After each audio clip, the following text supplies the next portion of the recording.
Hello one and all, and IMTV world. Yes, it's a little bit strange one today. We're at Irvine Verizon Amphitheatre. I nearly call it Irvine Meadows, which is old money. And second night of two sold-out shows. Here's about 35,000 people in total over the 2 nights. We didn't get to film too much last night. Well, Johnny, the able cameraman, managed to film the show, but alas, I was busy doing other things. So we thought we'd come here today, and we're actually taking a little ride up to the car park to try and find these world-famous tailgate parties, which people seem to be doing here at the Verizon Amphitheatre. It's a fantastic night last night, a little bit crazy. The pit was a bit mad. We had some sort of pagan fire ceremony happening up at the top of the hill, with people setting fire to their t-shirts and jumping through the flames in true Wicker Man style. And yeah, so last night proved to be a bit manic. I assume that tonight will also prove to be a bit manic, and we're looking forward to it. But first of all, let's see if we can go and try and find some of these crazy tailgate guys. Okay guys, well first of all, tell us your names and where you're from. I'm John, I'm from Glendora. I'm Donovan, I'm from Glendora. I'm Sebastian, I'm from Glendora. I'm Billy and I'm from Glendora. And obviously all big Maiden fans. Were you guys here last night, or? I wasn't here last night. I was at the Forum a few months ago, though. Okay, and how did you first get into Maiden in the first place? My dad, like one day we were at Walmart and like he brought a Peace of Mind album and like he put it in. I didn't like it at first, but like I started listening to it more and it just became my favorite band of all time. Yeah. So I hope you're admiring the nice foliage behind us, because John's just made us turn around to take this particular shot. But anyway, first of all, tell us your names and where you're from. My name is Rod and I'm from Pomona, California. I'm Jerry from San Bernardino. Okay guys, and you both big Maiden fans? You've seen them a few times before? Yeah, I've been here before. I'm actually a fan for 13 years now. 13 years? Yeah. And how did you first get into them in the first place? Actually, funny thing is, my neighbor used to have this poster when I was a kid back in '83. And a few years later, I came up with I went to the store and I saw it again, and I'm like, whoa. So I checked that out and I bought the record and I got hooked ever since. And that was it. So after that, you just went and bought the rest of the records, I'm assuming, yeah? Yeah, definitely. A little while ago, yeah. And what about...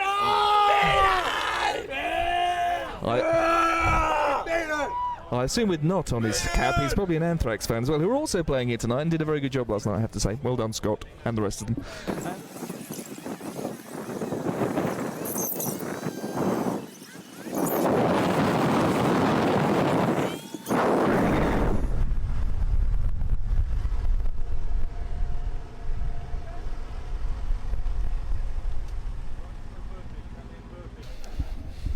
Well, as promised, you've probably seen this man in the background many, many times.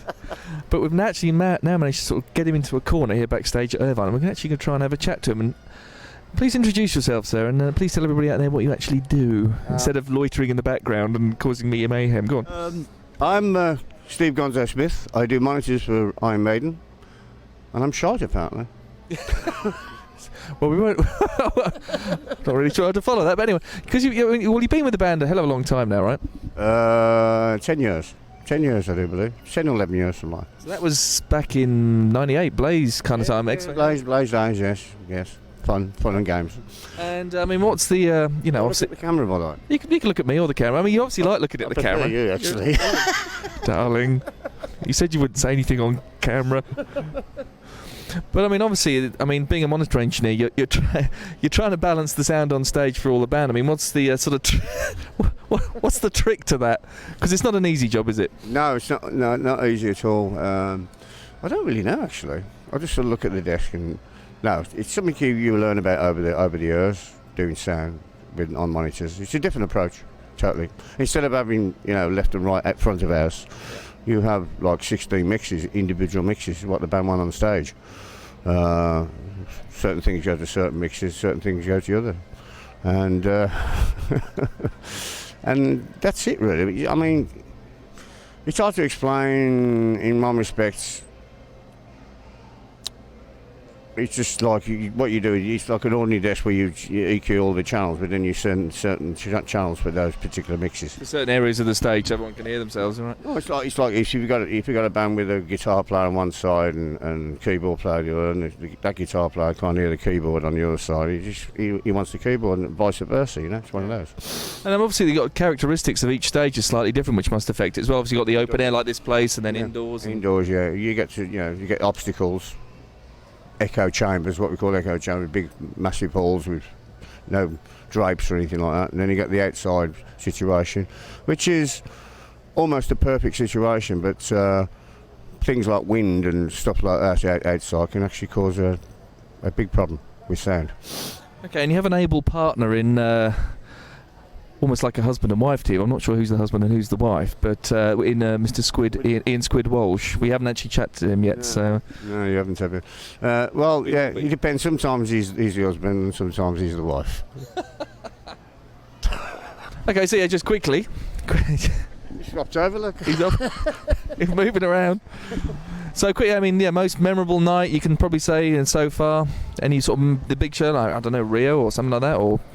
Yeah, Rio was actually, that was quite, because I think it was about 180,000 people. Well, actually, 250 other 250, 180,000 tickets sold in advance, and yeah, it was about 250,000 eventually. It was just like a sea of heads, and as far as you could see. Yeah, it was quite an experience. Probably one of the biggest gigs I've ever done in my life, actually, as it happens. And the pressure's obviously on when you're doing that kind of stuff, so, you know. Yeah, it is a bit, but you sort of have to take a deep breath and away you go. But anyway, it's nice to actually speak to you, Gonzo. Okay. Finally, after but I'm sure you'll be lurking in the background at any given opportunity. Oh, Squid's the husband tonight, by the way, so if you find him, tell him I need him.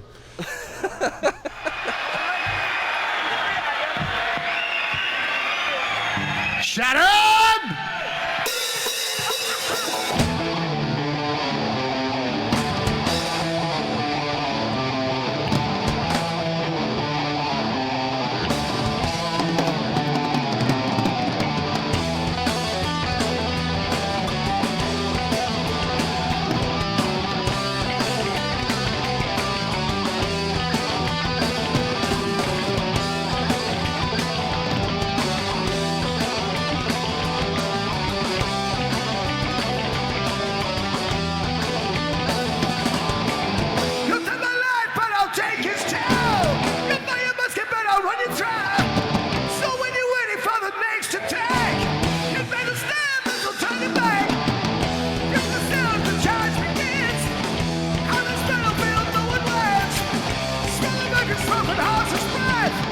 As a